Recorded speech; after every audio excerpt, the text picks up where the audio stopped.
Members, good afternoon. It's the appointed time and we have a quorum. Welcome to the joint meeting of the panel on environmental affairs and the panel on transport. Agenda item 1, election of chairman. Mr. Ben Chen, chairman of the panel on transport, has agreed to let me chair the joint meeting today. Any objections from members? All right. Then I will continue to chair this meeting. Agenda item 2, Green Transformation Roadmap of Public Buses and Taxis. Let me first invite the government officials to join us. We have with us Mr. Chey Chin-wan, Secretary for Environment and Ecology, Ms. Janice Chey, Permanent Secretary for Environment and Ecology, Dr. Rong Yang, Acting Deputy Secretary for Environment and Ecology, Mr. Leung Wai-man, Principal Environmental Protection Officer, Ms. Ida Lee, Deputy Secretary for Transport and Logistics 2, Mr. Curtis Chiu, Principal Transport Officer, Ferry and Paratransit, Mr. Felix Yim, Principal Transport Officer, Bus and Railway 2, and Dr. Benny So, Principal Environmental Protection Officer, Mobile Source. Mr. Chey, please walk us through the paper. Thank you, Chairman. Members, good afternoon.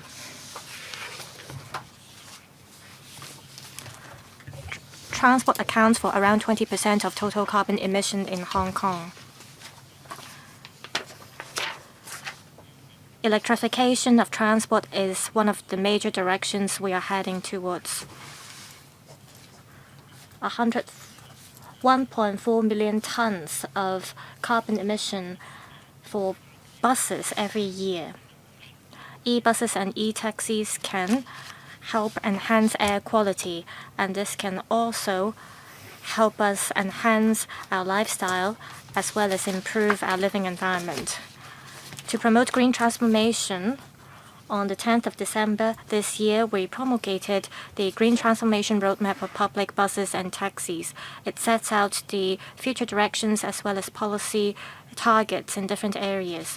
The roadmap adopts 3 major principles: carrots but not sticks, gradual and orderly approach, as well as no additional costs to passengers. We will, for franchise bus operators as well as the taxi trade, provide subsidies so that they can procure e-buses and e-taxis. This month, the government will issue letters to the 3 franchise bus operators as well as the taxi trade to procure e-buses and e-taxis. We'll also expand the charging network. It is believed that by the end of 2027, we'll be able to provide at least 500 additional fast chargers to meet the charging needs. We will also make use of the market forces in the private sector to participate in the installation of charging facilities. Moving forward, there will be rapid technological advancement. There will be more EV models, and the price of EVs will continue to drop. It is believed that the gap or price difference between EVs and conventional vehicles will be reduced to a reasonable level or even cheaper than the traditional vehicles, and that no government subsidy will be required. We'll continue to adopt a gradual approach to promote green transformation. By 2050, we will be able to achieve no vehicular carbon emission. I'll now ask my colleagues to brief you on the roadmap. Good afternoon, everyone. Now I'm going to brief you on the Green Transformation Roadmap of Public Buses and Taxis. As we all know, there are many benefits for switching to e-buses and e-taxis. It can reduce carbon emission and enhance air quality. It is helpful to reducing carbon emission. EVs in general are quieter and more comfortable, and they help enhance passengers' experience. For pedestrians, it can reduce noise pollution. Many places around the world have widely adopted EVs. So we should move towards the trend of switching to e-buses and e-taxis. In recent years, we have seen rapid development of EVs in the market. There have been more good quality, safe, and high-speed EVs. Under the new transport energy fund, we have offered subsidies to e-buses and e-taxis. There have been trials of e-buses on the roads of Hong Kong. The results show that it is feasible to widely promote the use of e-buses and e-taxis. The government has also rolled out the dedicated 100% loan guarantee scheme for battery e-taxis. On support measures, in terms of repair and maintenance work of EVs, there are 5 institutions offering 9 types of training courses.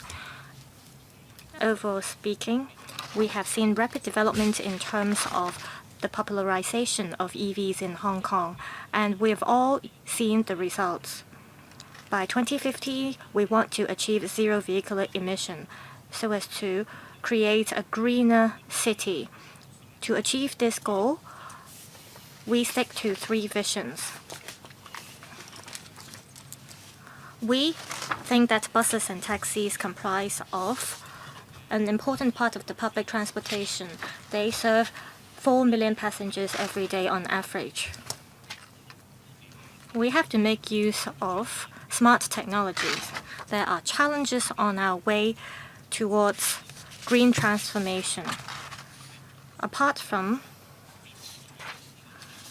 environmental protection considerations, we want to make use of smart technology and cost-effective methods to promote green transformation. It is a long way for buses and taxis to switch to e-buses and e-taxis. We need the concerted efforts of the taxi trade, car importers, as well as the franchise bus operators. With the concerted efforts, we'll be able to move towards our targets. The Secretary just now mentioned that we are adopting 3 major principles on the roadmap. First, carrots but not sticks. We have to make sure that franchised bus operators as well as the taxi trade can provide smooth services in the initial stage of the green transformation. Secondly, we adopt the gradual and orderly approach. We want to provide subsidies so that bus operators as well as the taxi trade have enough time to switch to e-buses and e-taxis. Thirdly, we don't want additional costs to be passed on to passengers.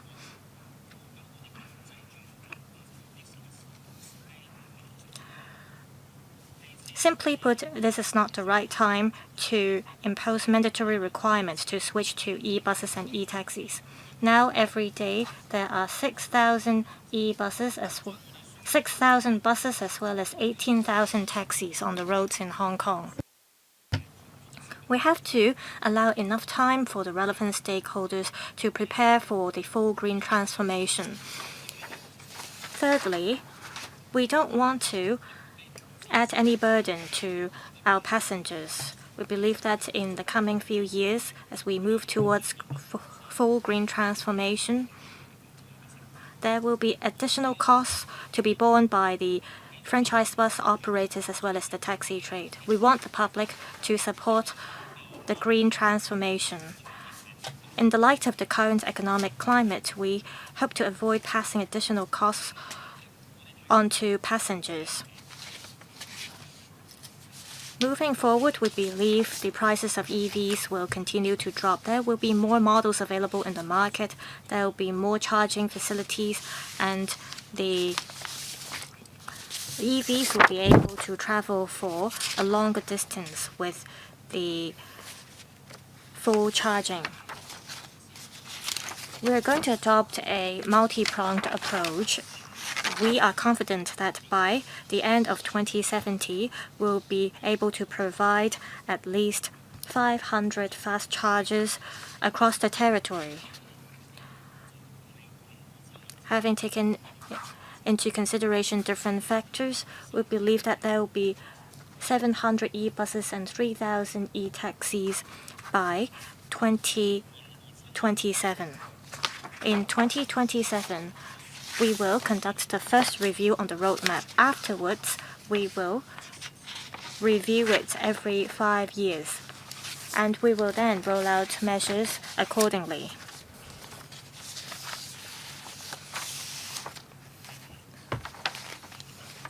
On subsidizing franchise bus operators to purchase e-buses,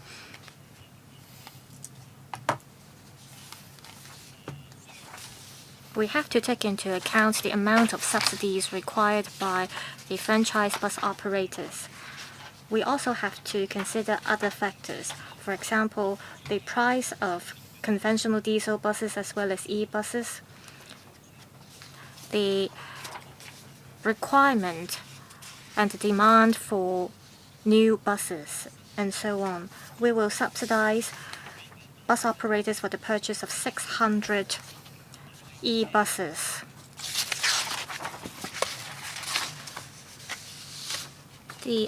Each single-deck e-bus will be given $400,000, and each double-deck e-bus will be given $800,000. Bus operators will have to place purchase orders for e-buses by 2027 and complete vehicle delivery no later than 2029. The total commitment will be around $470 million. On e-taxis, we are planning to subsidize the taxi trade for purchasing 3,000 e-taxis. Our proposal is that within this month, we will issue letters to taxi owners. On the charging facilities, we will adopt different approaches to speed up the building of the charging facilities network. We will adopt different strategies. For example, at bus depot, as well as public transport interchanges and bus terminals, we will reserve spaces for charging facilities. In this year's policy address, it is mentioned that by 2030, we will subsidize private organizations to install 3,000 fast chargers for public use. This is the timeline included in the roadmap, which include the medium-term as well as long-term measures that we are going to adopt. That's all for my briefing. Thank you. I'm going to read out the names of members who have pressed the button. Mr. Gary Zhang, Mr. Michael Tin, Mr. Gary Chen, Mr. Kwok Wai-Keung, Mr. Chao Shi-chung, Dr. Junius Ho, Dr. Lo Wai-Kwok, Ms. Elizabeth Kwok, Mr. Chen Pui-leung, Mr. Scott Leung, Mr. Benson Look, Mr. Chen Xiu-hong, Mr. Kitson Yang, Mr. Robert Lee, Dr. Simon Lee, Ms. Judy Chen, Mr. Chu Kwok-keung, and myself. 17 members have requested to speak. This meeting is scheduled to end at 5:40 to 5:45 p.m. So I will give each member 3 minutes. Mr. Kwok Wai-keung. I'm sorry, it should be Mr. Gary Zhang.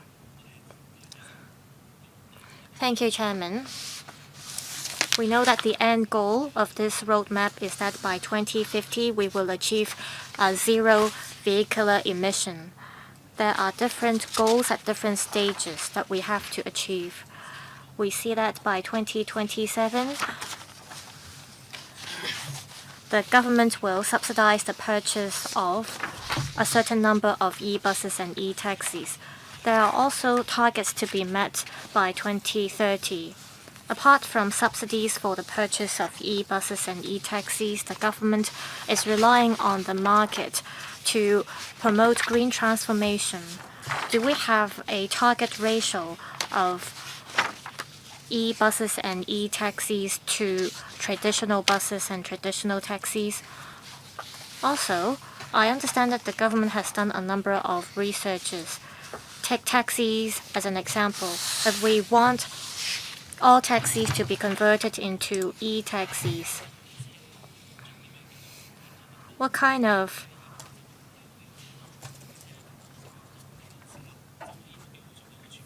requirements the taxi trade will have to fulfill?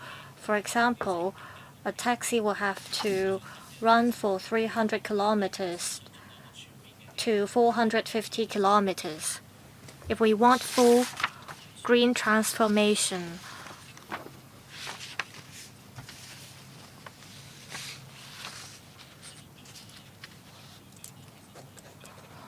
what criteria or standards do we have to meet in order to fulfill the target?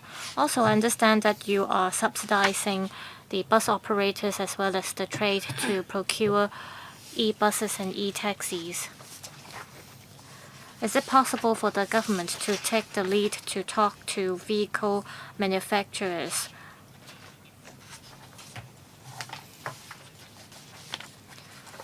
so that you can get a discount for the trade? Thank you.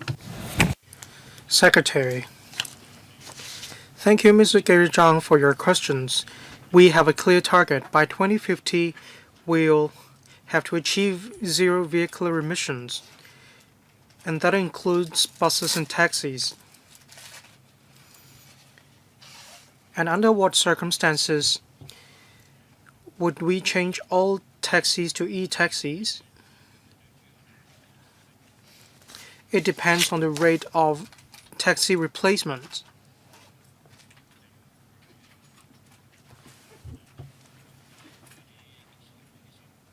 At present, taxis have a lifespan of around 10 to 20 years. So a lot of taxis need replacement right now. That's exactly why we have incentive schemes to encourage taxi owners to change to e-taxis in view of the price reduction. And when there are more choices in the future, even without government subsidies, there will also be taxi owners choosing to go for e-taxis. Thank you. Next, Mr. Michael Tian.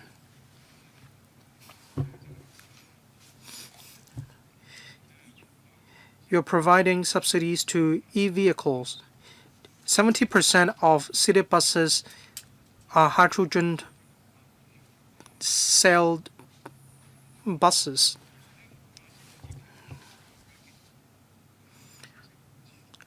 Business is difficult right now. Even if the government is going to provide subsidies for fleet electrification, it will be difficult for bus operators to go fully electric.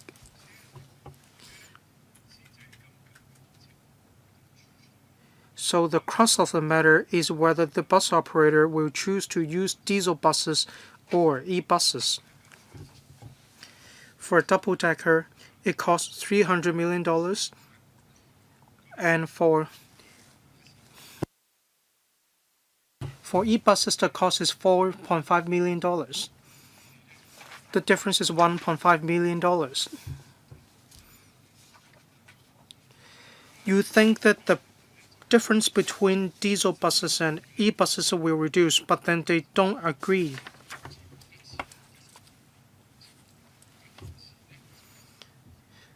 For batteries, they cost $1 million. So an electric bus and battery, they cost more than $4.5 million. They cost at least $5.5 million or even more. So in light of this, when buses need to go electric, let's not talk about $800,000.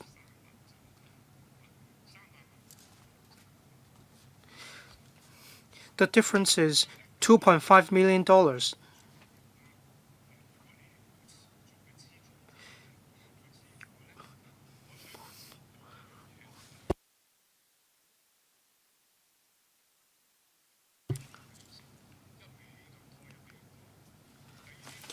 Bus operators may choose to use diesel buses for the time being, and they will remain so. Or the franchise may be returned to the government. given the fact that they cannot address the problem, or they may apply for a fare increase in order to cover the cost. So I don't think we just need to provide a little bit of subsidies. The commitment in the future is going to be significant. Secretary, I don't think we need to make a lot of conjectures. In fact, for e-buses, especially double-deckers, the price on these double-deck e-buses has already dropped substantially, from $5 million to some $4 million per double-decker. It dropped by $1 million in a short period of time. Obviously, the price will decrease in the future. So I don't think we need to make a lot of conjectures. We need to have regard to the market situation, and then we'll know. In relation to time, buses have a lifespan of 18 years.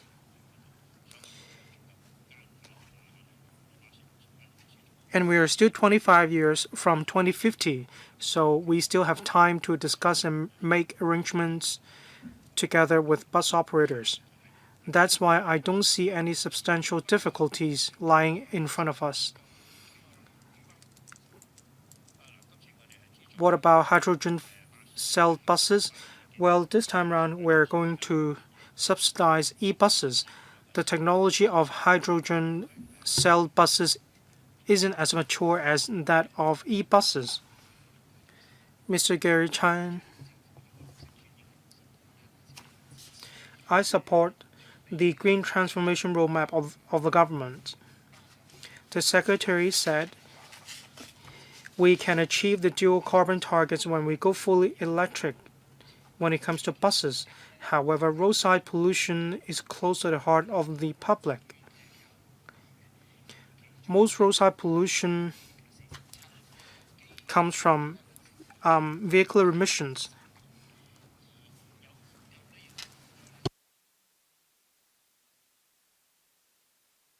For nitrogen oxide, it accounts for 19%. For other pollutants, they account for 47% or so.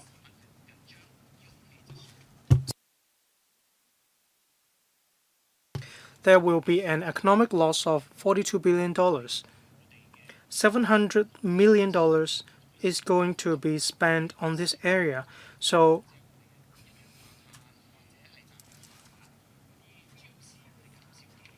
how will roadside air quality improve so that the carbon monoxide pollutants as well as other pollutants will decrease?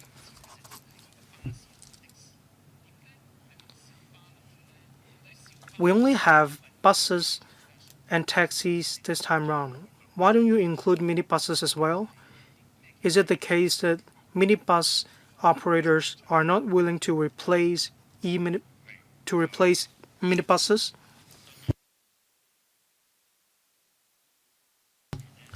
Thank you, Mr. Gary Chan, for your question. We are still studying minibuses. The dimensions of minibuses are quite different. It's not easy to look for alternatives to minibuses. That's why we are still exploring possibilities. In relation to improvement to roadside air quality, Mr. Chan, you are correct. We're going to replace 600 buses and 3,000 e-taxis. We can decrease pollutants by 370 tons and 22 tons for organic compounds. So the public will see significant improvement to roadside air quality.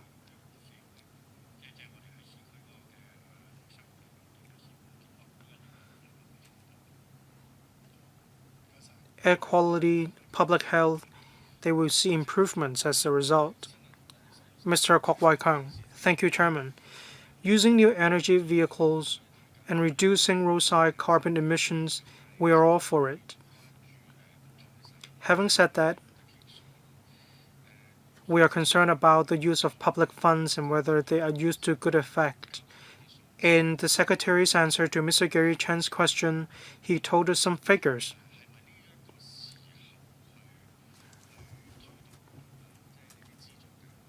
But I want to know whether it is a good time right now to put in place these incentive schemes. The tax concessions used to be higher.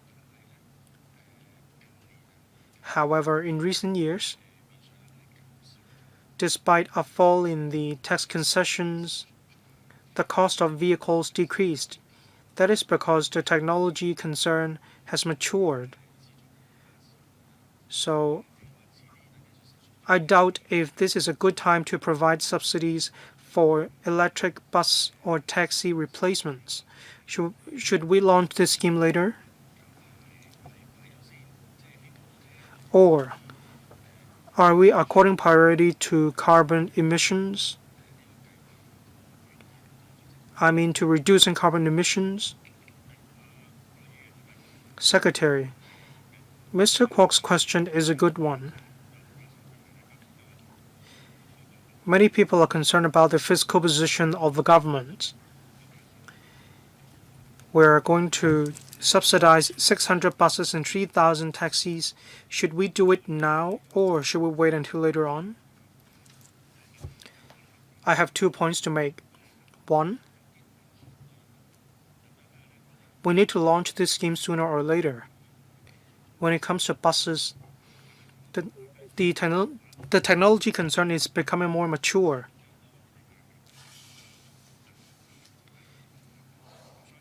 It's difficult to reduce the cost.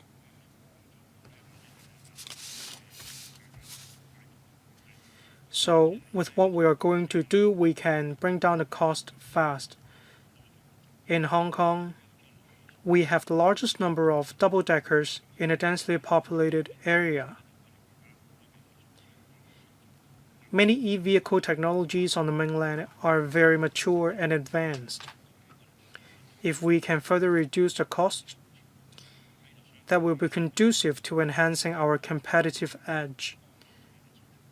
So this is a way to help us achieve the goal of reducing carbon emissions and moving forward.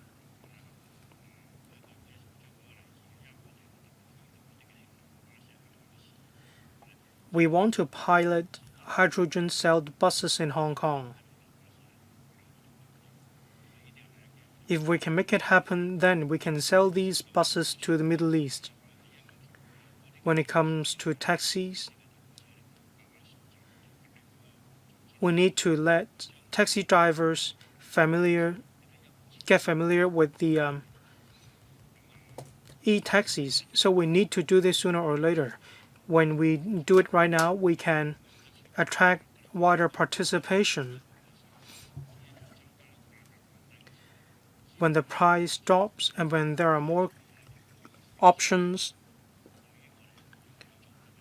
then we are off to a good start. This will help with the trade's development, and this will also help with technological advancements. With sufficient experience, we can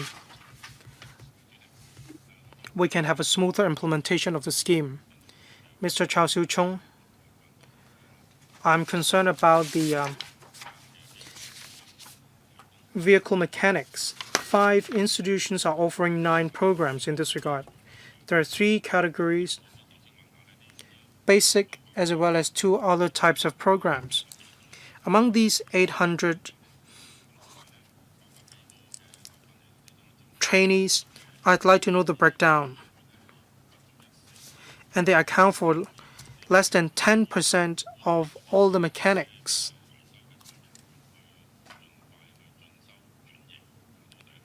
How will you encourage the upgrading and transformation of these mechanics? For taxis to go electric,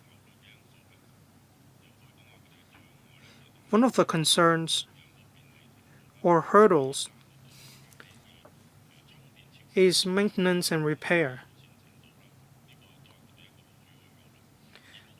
The charging network also matters when it comes to subsidies. Commercial vehicles, including taxis,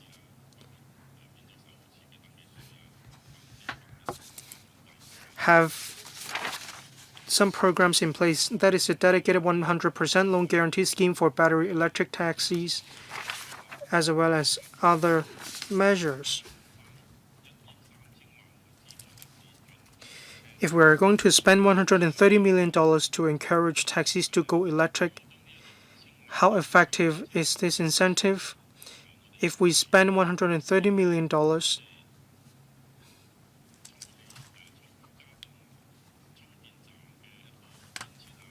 to construct infrastructures in relation to fast charging stations, will it be more attractive in relation to encouraging taxis to go electric? Secretary. On maintenance programs as well as training, I will ask my colleagues to supplement.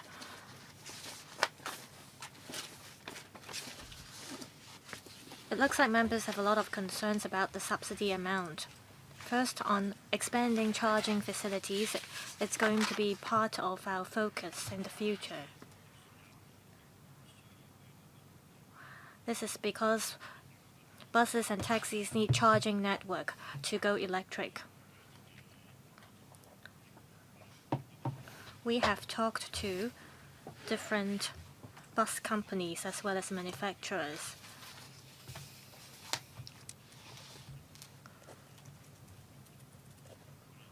And some of the e-buses and e-taxis will be registered in Hong Kong. We are trying to encourage taxi owners as well as bus operators to procure e-vehicles. On maintenance as well as training, Dr. Yang, please.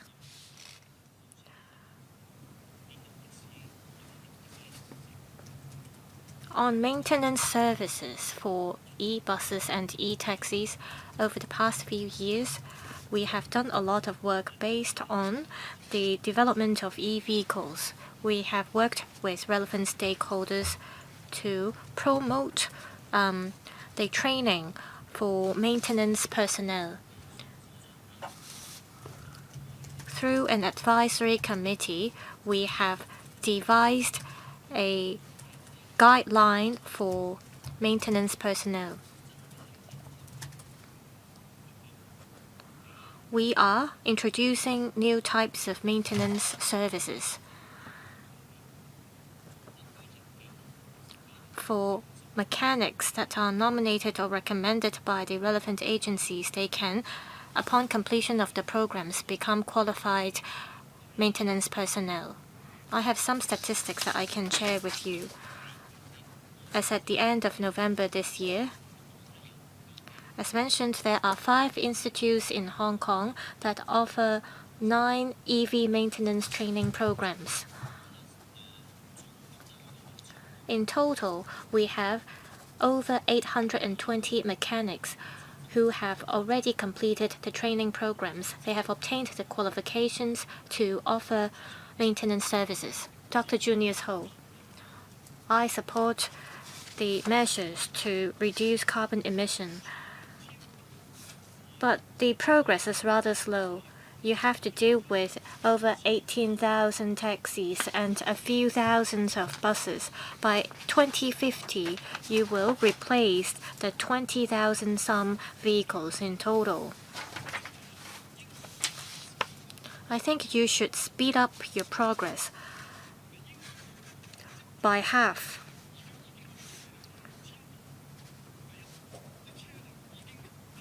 For buses that have been put into service for 10 years, they should be replaced now.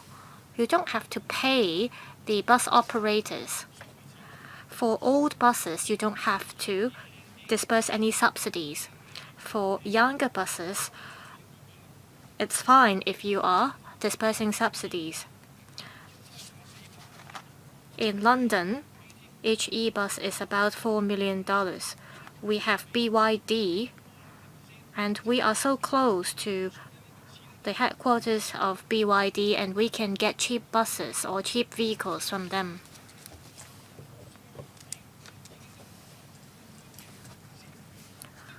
With 1 diesel bus less, we can reduce carbon emission by 130 tons, and we can then enhance air quality. I have one question for you. You have 6,000 buses now.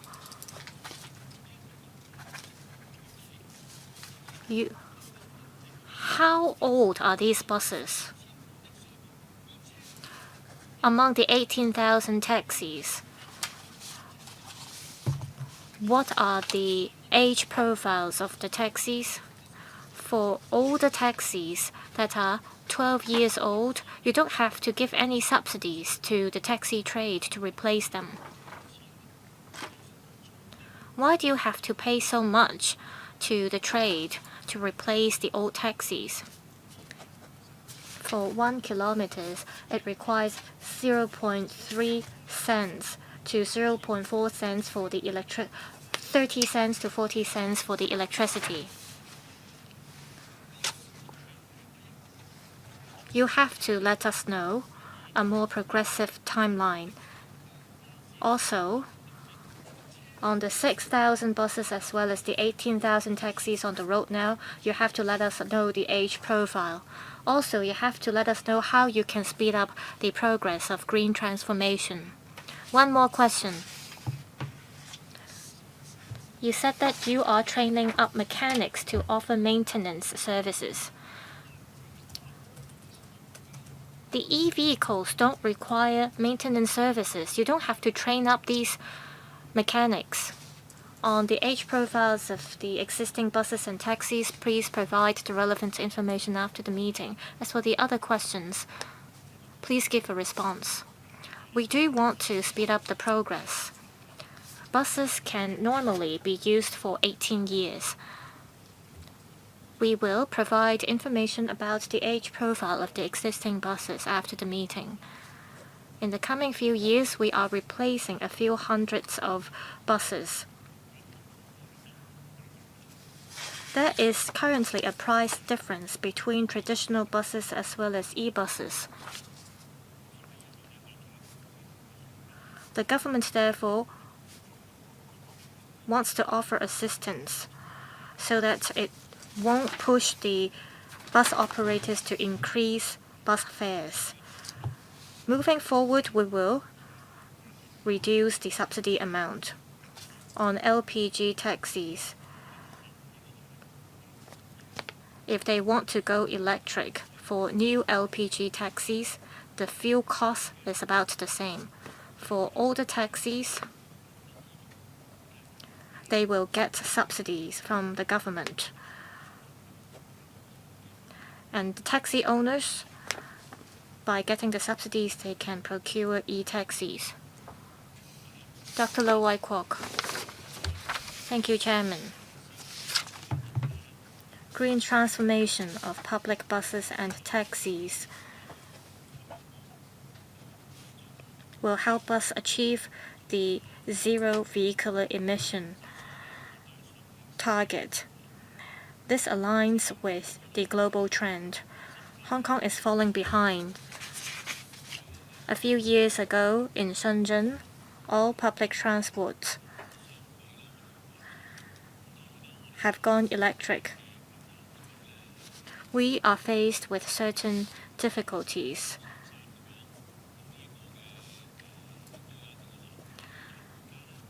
Because buses in Hong Kong have to go up and down the hills.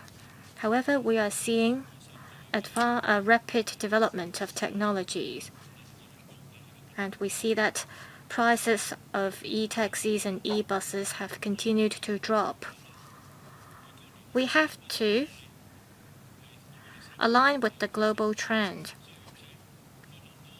This is because it might be harder for us to procure vehicles driven by fossil fuels in the future. Regardless of the challenges that we may face and the huge amount of resources required, we have to promote green transformation. My question is not about the timeline or the prices of e-vehicles.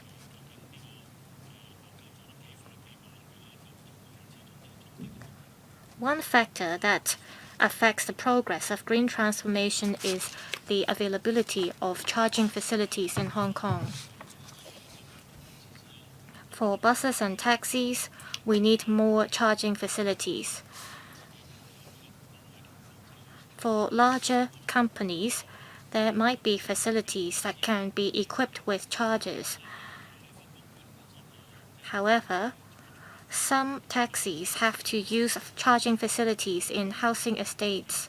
According to media reports, for every 11 buses, they are competing for one charger. And it usually takes 2 years. It says that in 2020, the government rolled out the EV housing estate charging scheme, and some 700 to 800 applications were received and 724 were approved, but only 101 housing estates are equipped with charging facilities by June this year. How would the Secretary deal with the problem? Secretary, 11 buses are competing for one charger. This is a general statement. The report is referring to chargers for public use. We have about 9,000 to 100,000 chargers for public use in Hong Kong. Since 2021, for all newly built housing estates, we require them to introduce charging facilities, and altogether we have 30,000 some chargers in housing estates.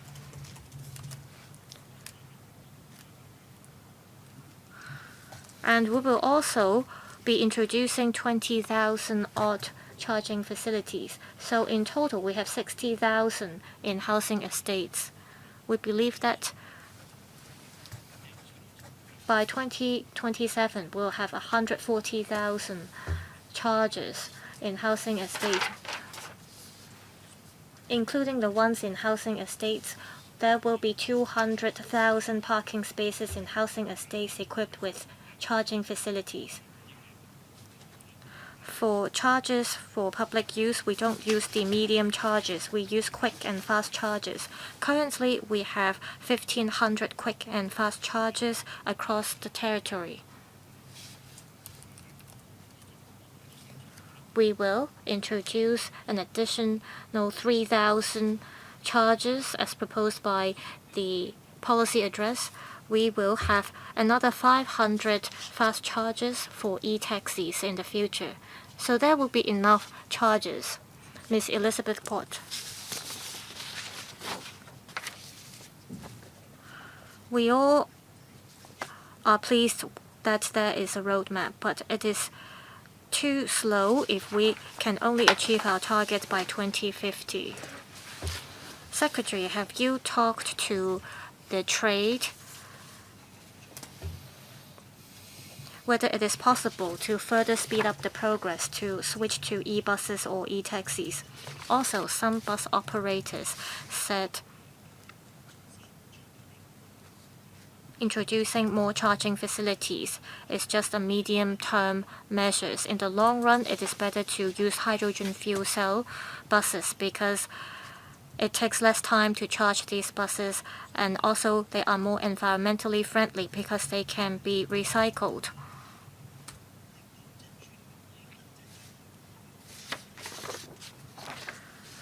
With a more stable supply of hydrogen in the future, will you consider introducing more hydrogen fuel cell vehicles? With this roadmap, it might make the shift to hydrogen fuel cell vehicles less flexible. Secretary, we have been in close talks with bus operators. We want to be fast, but we also want to strike a balance between speed and costs. For buses, the service span is around 18 years.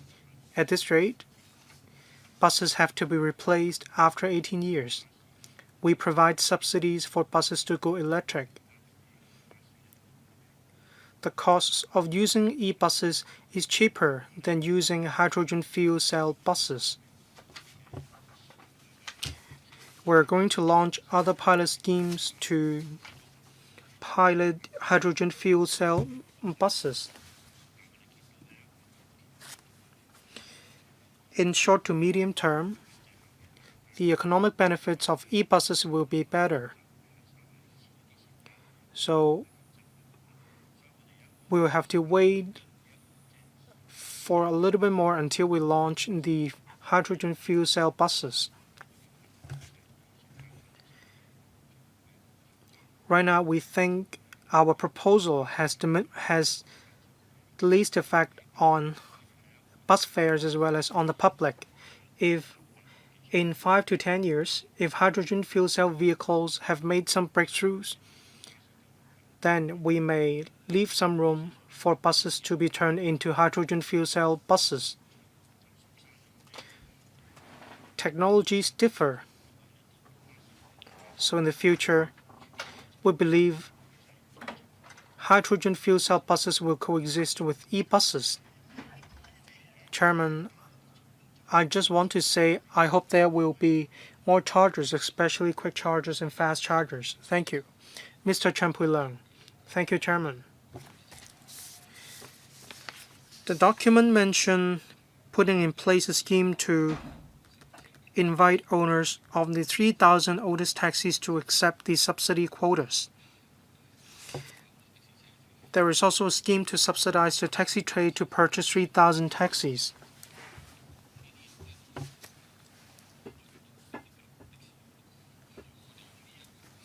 If we use this subsidy scheme to subsidize the replacement of taxis, will the quotas be used up by some taxi owners?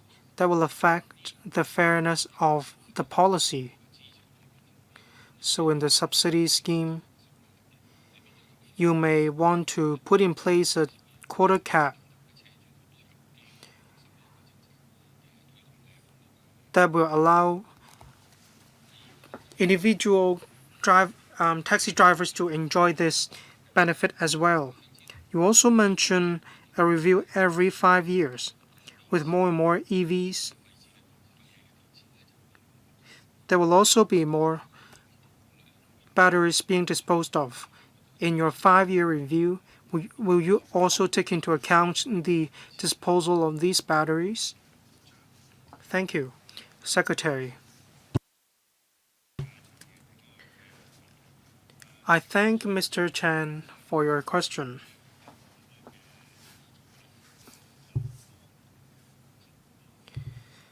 There are different ways to provide subsidies. We have been discussing with the taxi trade. What is fair? It depends on your perspective. You may arrive at different judgments. It seems it's difficult to come up with a proposal that everyone agrees that it is fair.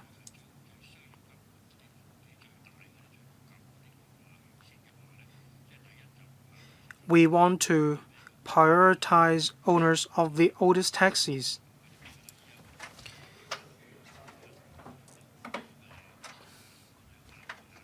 Many people in the taxi trade think that this is the most conservative and the fairest way. So we have different discussions, and this is the proposal that we have come up with. For most people in the taxi trade, this is the most acceptable. That's exactly why we have decided to adopt this practice. When it comes to the batteries of EVs, we do need to consider this issue. We have already earmarked a site. We have also started a tendering exercise.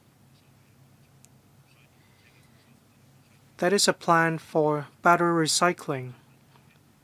So locally we can recycle the batteries of EVs. Thank you. Next, Mr. Scott Leung.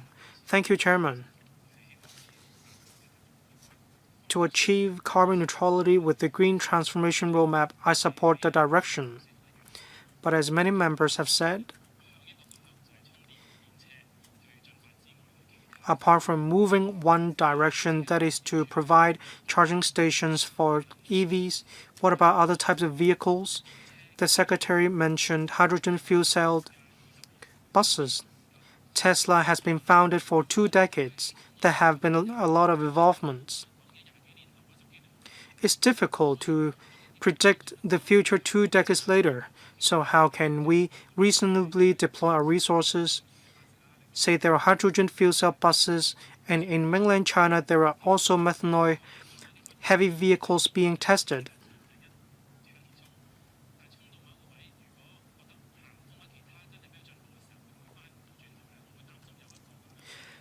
If we only have one method in our plan, we may give the impression to the public that that may be a waste of resources if in the end it doesn't work. In mainland China,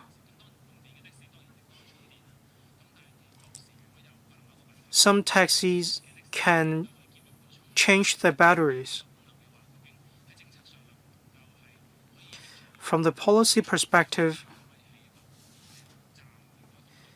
can we build a station to cover taxis and buses so that they can change their batteries as well?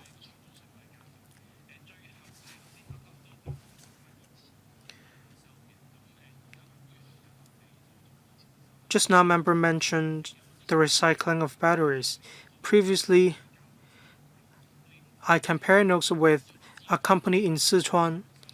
They spend a lot of resources on recycling neon batteries.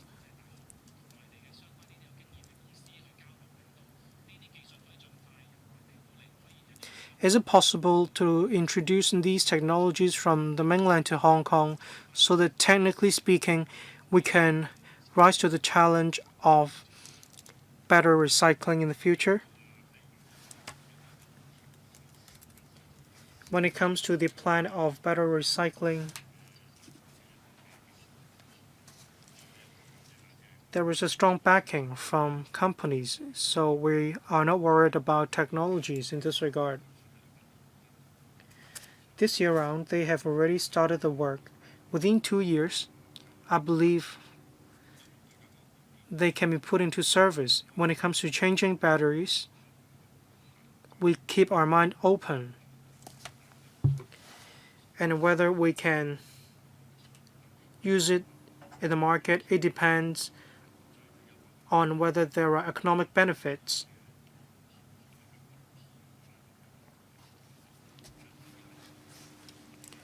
We'll try to provide assistance, but we still have to see which proposal has the best economic benefits or cost effectiveness.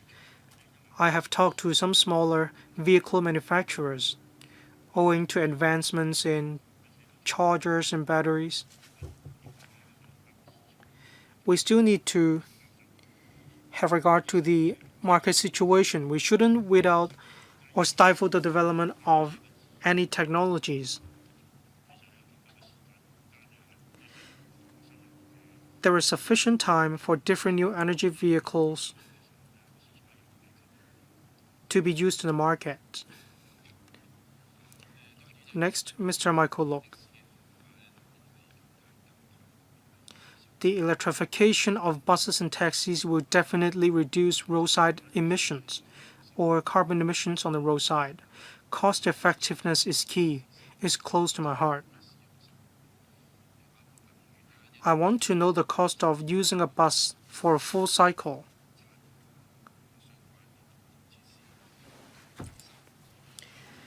Repair, maintenance. An EV may have to change a battery once and may need to charge its battery for 2,000 to 3,000 times, and it may last a bus for 7 to 8 years. Afterwards, a vehicle may have to be replaced.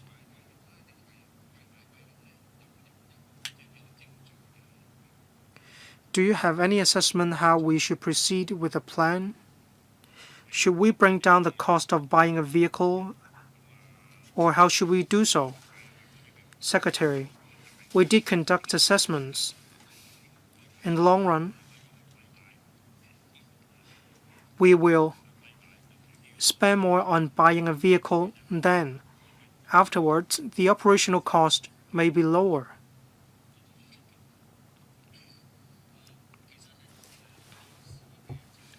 I'll give the floor to my colleague.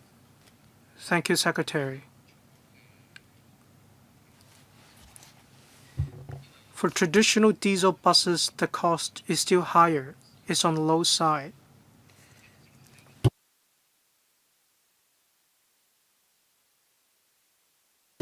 Traditional diesel buses have a service span of 18 years. For single-deckers, it's $400,000 more. For double-deckers, it's $1.2 million more. We need to take into account the cost of buying a bus and the recycling of a bus, including the replacement of engines, batteries, and so on. All these need to be taken into account. So in the past 5 years, we have seen a 30% drop in the price of e-buses. As the Secretary said, technologies have been developing quite fast. The trajectory is quite clear. So we need to give some subsidies to bus operators. Comparing e-buses and diesel buses, we can see that the cost is still on the high side. That's exactly why we need to provide some subsidies in order for diesel buses to be turned into e-buses. When the cost is reduced in the future, there will be incentives in the market. Well, can I have more time, Chairman? Well, we don't have more time, I'm afraid. Next member, Mr. Chen Siu-hong, Deputy Chair. Thank you, Chairman. I welcome the green transformation roadmap of public buses and taxis of the government. To achieve carbon neutrality in 2050, we have a few climate action plans and clean air plans. It's a giant step for us to move towards carbon neutrality. We have the three principles of green transformation, that is carrots but not sticks, gradual and orderly approach. I especially agree to these two principles. The public don't expect the government to turn 18,000 taxis and 6,000 buses to go fully electric. The public don't expect so overnight. So, at the stage of natural replacement, the government will provide incentives to operators. But are there sufficient incentives? I'm positive about this. But members just now asked some questions as well, and they concern the third principle, that is no additional costs to passengers. The Secretary or the paper is silent on this point.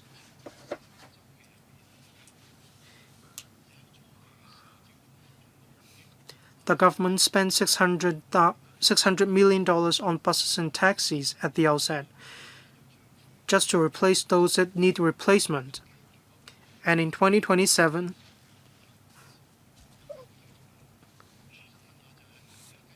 it's possible to carry on with the scheme when the price of e-vehicles drop in the future.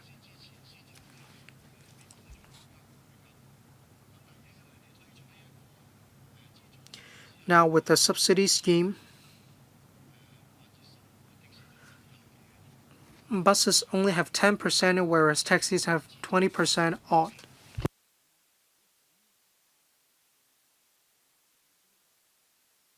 So the cost burden should be within our control.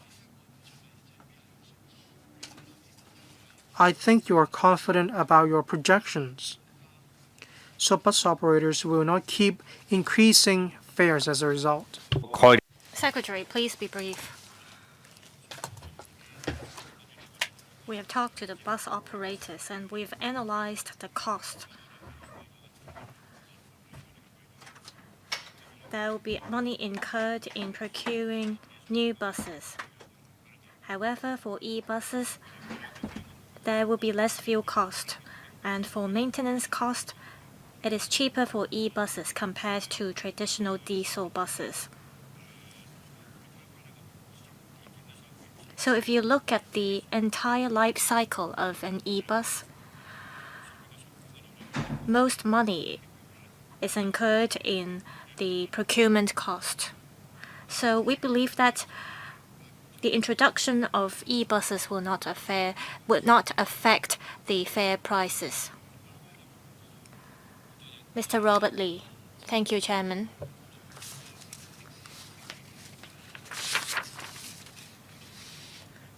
The government is rolling out the green transformation roadmap of public buses and taxis, as well as a subsidy scheme to encourage the bus operators and the taxi trade to procure EVs.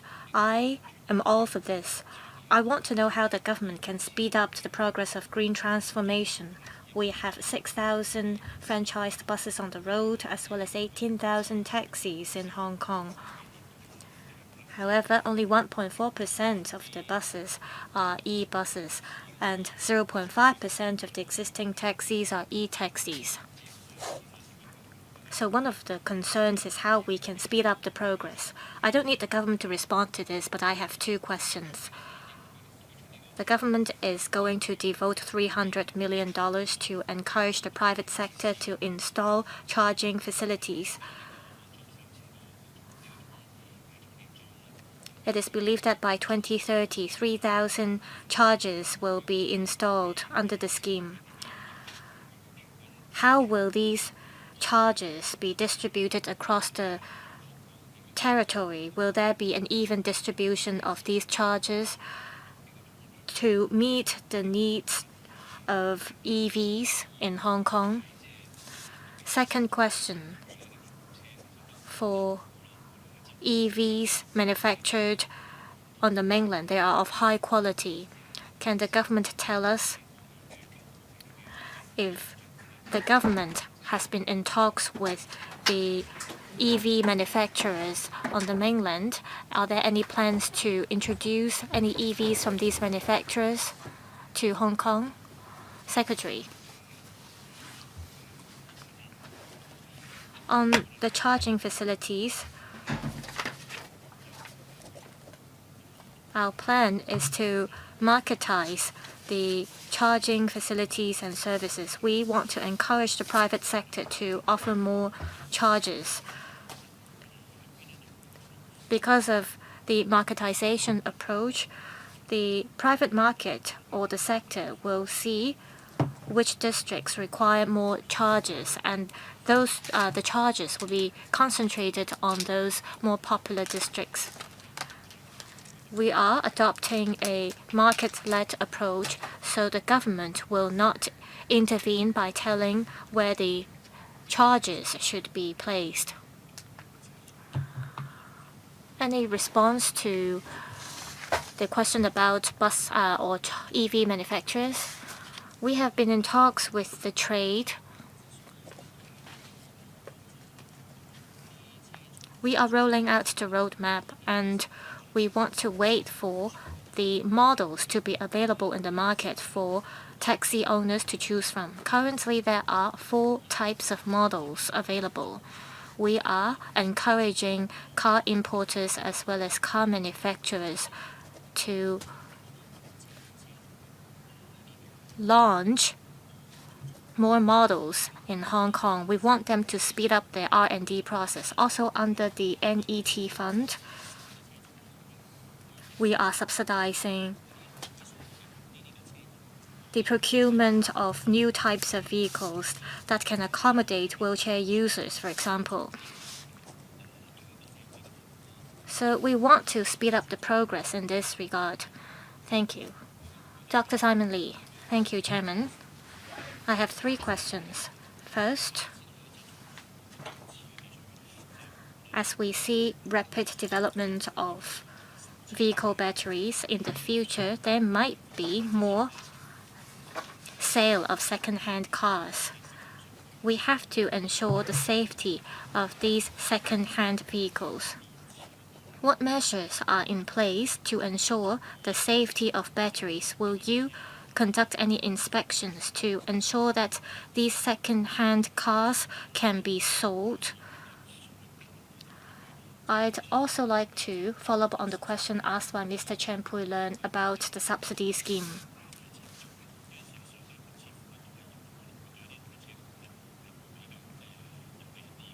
It looks like the subsidy scheme can benefit mostly the large-scale car companies. I have these two questions. Thank you. Secretary, on car safety, I will invite the Transport Department to tell you more about their plans. On the subsidies for taxis, we look at the age of the taxis. For both large taxi companies as well as individual taxi owners or owners that own a few taxis, they all will get the subsidies. So the age factor is an objective one. And this is a proposal that is supported by most members of the trade. That's why we opt for this proposal in the end. Transport Department, can you address the questions about sales of second-hand cars and car safety? Every 6 months there is an inspection on vehicles, and there is a large-scale inspection every year. These vehicles are examined by the Transport Department. This is the current requirement imposed on taxis. So there might not be a large-scale second-hand EVs sales. You mentioned about inspections, but those might be inspections for traditional vehicles, and you might not necessarily examine the batteries of these vehicles. We will provide the relevant information after the meeting. Chairman, I have a third question. It is a quick one.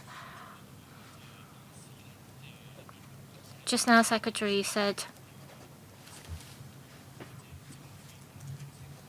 for an e-bus, the procurement cost might be higher, but the maintenance costs as well as the operation costs are lower compared to traditional buses. So bus companies do have the incentives to replace the existing vehicles. Why do they need to get subsidies then? Please tell us the pros and cons. Well, to give you a brief response, bus companies still have to devote more money to replace the existing buses. That's why they need subsidies. Ms. Judy Chen. The subsidy is about 10 to 25%.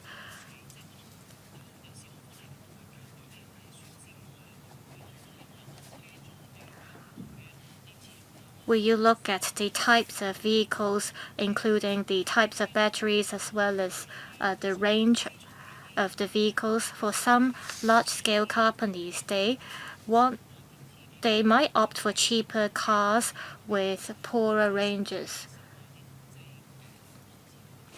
And there might be differences as a result in terms of the qualities of the taxis on the road in the future.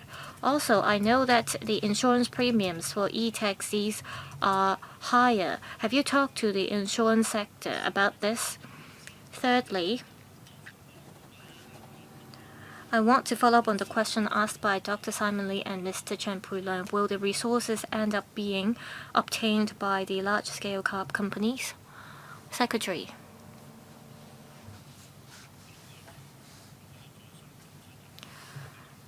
I have said time and again that we have used an objective factor. And this proposal is agreed by members of the trade. That isn't a perfect proposal that ensures absolute fairness in terms of the distribution of resources. So we look at the age profile of the taxis, and this is objective factor that we look at, and this is the fairest proposal that we can think of. For individual owners or large taxi companies, they all can get subsidies from the government if they own old taxis. So there should be no disputes if we disperse the subsidies based on the age of the taxis. And we have gone through rounds of discussions with the trade, and we've all agreed to this proposal. On whether we will give a different amount of subsidies based on the types of vehicles, this may cause a lot of disputes. Taxi owners can opt for the taxi model they prefer. If we disperse a different subsidy amount based on the different model or types of taxis, problems may arise. Therefore, we are allowing taxi owners to choose the model that suits them the most, and this will help achieve our objective, and this will also allow flexibility for taxi owners. We think this is the best proposal for them. The point about insurance, please. Yes, Dr. Yang?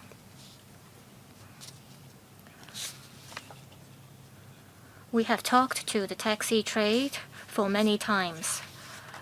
The major concern is fairness in terms of the subsidy amount, as well as under what circumstances they get the subsidies. In terms of insurance premiums, they don't have particular views. Thank you.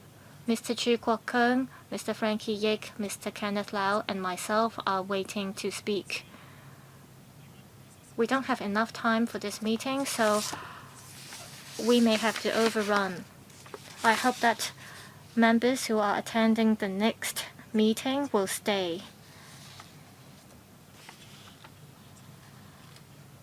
I will allow at least Mr. Chu Kwok-keung, Mr. Frankie Yik, and Mr. Kenneth Lau to pose questions. Mr. Chu. LPG fueling stations are mostly for commercial vehicles, and we often see long queues at the stations. The government is planning to convert traditional petrol filling stations into charging stations. Well, private cars also need to be charged. And the waiting time may be longer if they all go to the same station. Will you consider converting petrol filling stations into quick charging stations dedicated to taxis? With EVs becoming more popular in the future, will there be greater competition for charging facilities? Secretary. Indeed, we have many private cars that have been converted into EVs now, and there are a greater charging needs for charging facilities instead of petrol filling stations. So we aren't requiring the petrol filling stations to be converted into fast charging stations. We might extend the licenses of petrol filling stations, and petrol filling stations can, based on their business turnover, to decide whether they want to introduce charging facilities at their stations. So we are adopting a market-led approach in this regard. Based on the market needs, petrol filling stations can choose how many charging facilities or chargers they want to introduce. So please be rest assured that petrol filling stations will introduce charging facilities based on the profit. Thank you. First of all, I will extend this meeting by 15 minutes. The EAP will have to start before 6 o'clock, so members, please stay behind. Mr. Frankie Yik. Thank you, Chairman. Except for MTRCL, all public transport have a difficult time.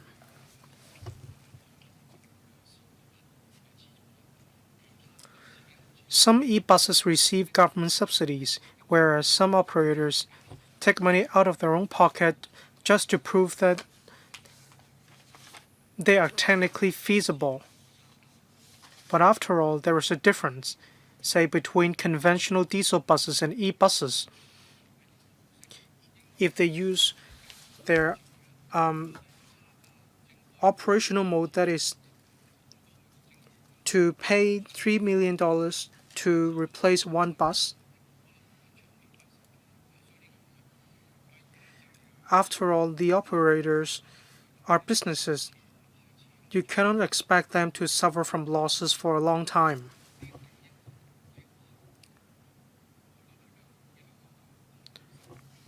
The School of Public Health of Hong Kong U published a study showing indices. Fatalities as a result of roadside air pollution, the economic loss is more than $40 billion. So the government shouldn't cut back on expenses in this regard just because of its tight fiscal position. Thank you, Mr. Frankiek. We want to move faster as well, but we need to strike a balance between cost effectiveness and technological advancement. We think that this pace is suitable.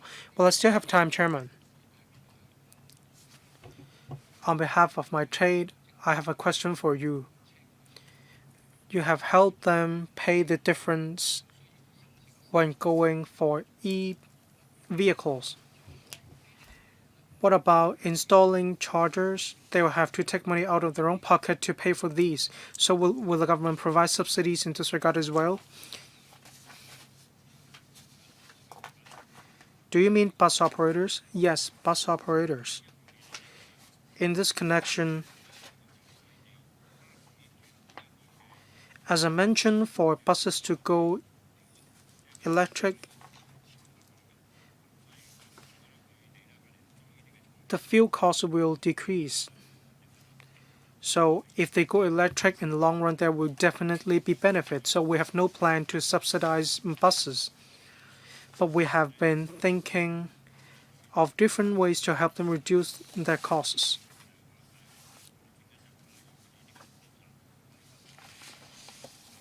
For example, chargers can be used by other vehicles as well. And this will ease their financial pressure as well. Next, Mr. Kenneth Lau. Thank you. The Green Transformation Roadmap of public buses and taxis, I support it. It sets out a clear direction and timetable for Hong Kong. When it comes to details, I have some questions. For the parts and repair and maintenance of EVs, the wear and tear is greater than those of conventional diesel vehicles. The special tires of EVs don't last as long as traditional vehicles. They may have to be replaced twice faster compared with traditional diesel vehicles. Has the administration looked into the parts of EVs? How can you provide assistance to this trade?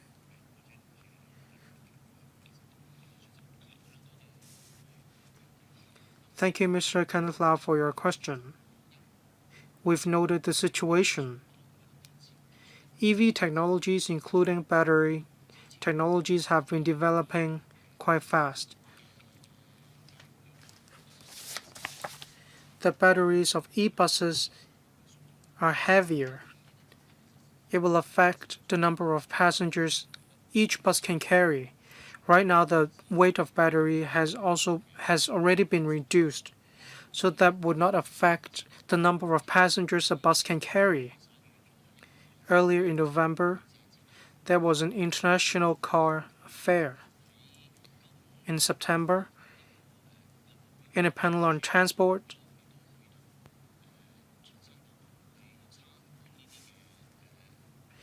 we went to Pearl River Data together with the members of the panel on transport. We made visits to some plans about factories.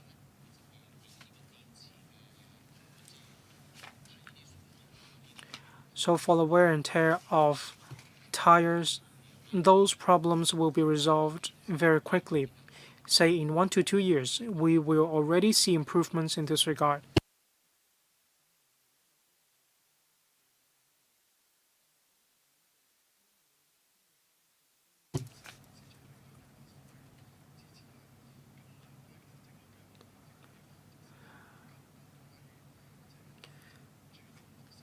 So we want to promote the green transformation of public buses and taxis.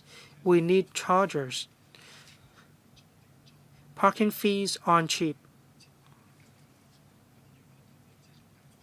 With a subsidy scheme, I want to ask the administration,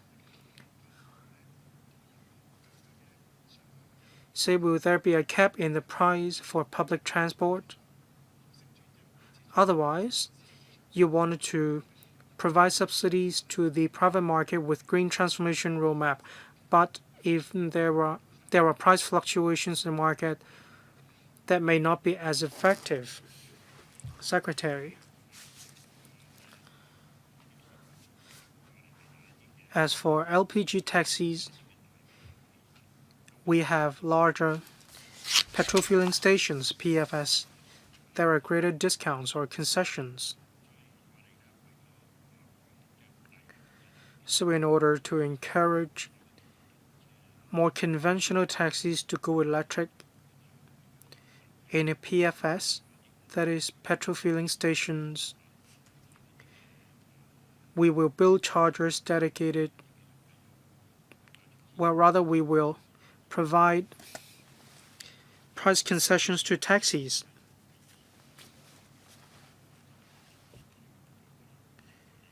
PFS are commercial operators.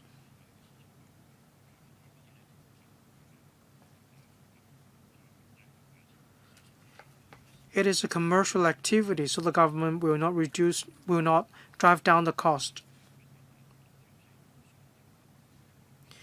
I don't think the government needs to step in this regard. In the interest of time, well, if there are no AOB, I will save more time for the next meeting. The Secretariat needs to prepare for the next meeting. Thank you, Secretary, and your team.